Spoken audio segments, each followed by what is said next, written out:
Okay, let's solve today's question.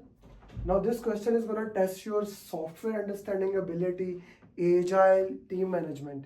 I have turned the timer on, but as I said it in the previous question, let's ignore the time management. Right now at this stage, you should not worry about the time management.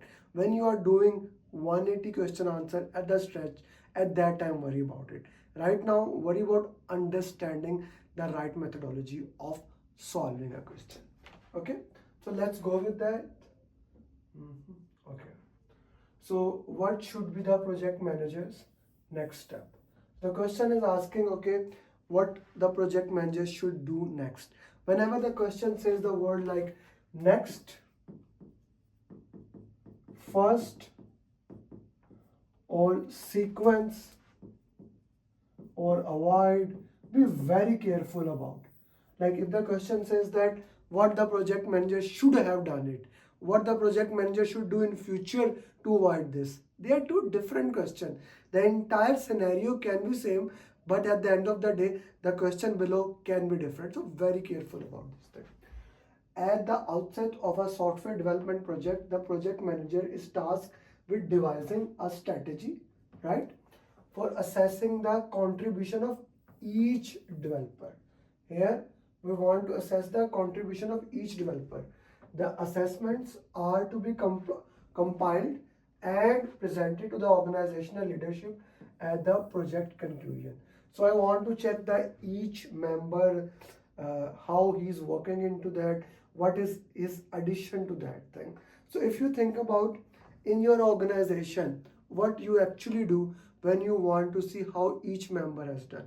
For example, if I have 10 team member, okay, if I have 10 team member and I want to check how I can evaluate each team member, right?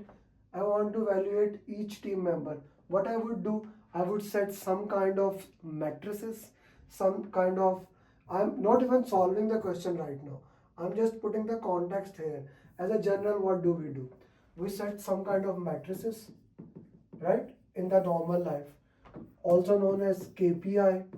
Like there has to be some tangible things that I need to set so that I can measure the progress, okay, of each team member. If I talk about my team, I have 25 team members, okay.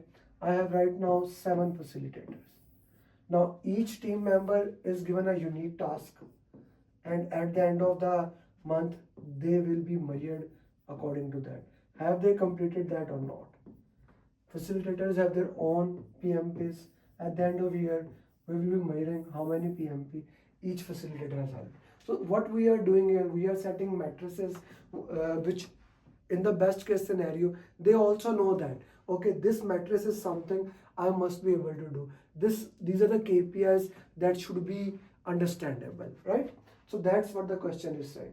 So if I go back to the question, okay, if I go back to the question here, so the same thing, arrange for a regular one-to-one meeting with each developer to discuss and document their progress. It's not a bad option.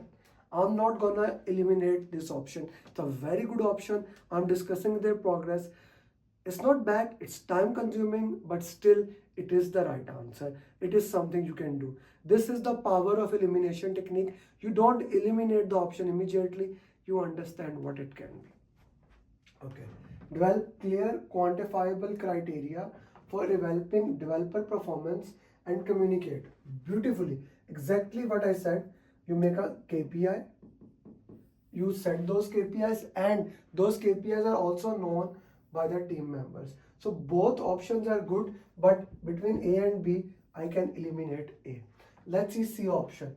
Utilize software development matrices like codes of directly measure development productivity. How much coding they have done. If you're a software engineer, put in the comment box, what does this code, like lines of code means? If I'm understanding it right, it means that how many lines of code you have written. I'm a mechanical engineer, hardcore, don't know, but it looks like that. So that is not that between A, B and C. A is even better than C, but B is better than between both of them. Okay, conduct anonymous survey. I don't want to conduct anonymous survey. I don't want to take feedback of the people. I want to measure KPIs. I want to measure how my team is doing. Why would I do anonymous things here? I'm gonna eliminate. So B is the right answer.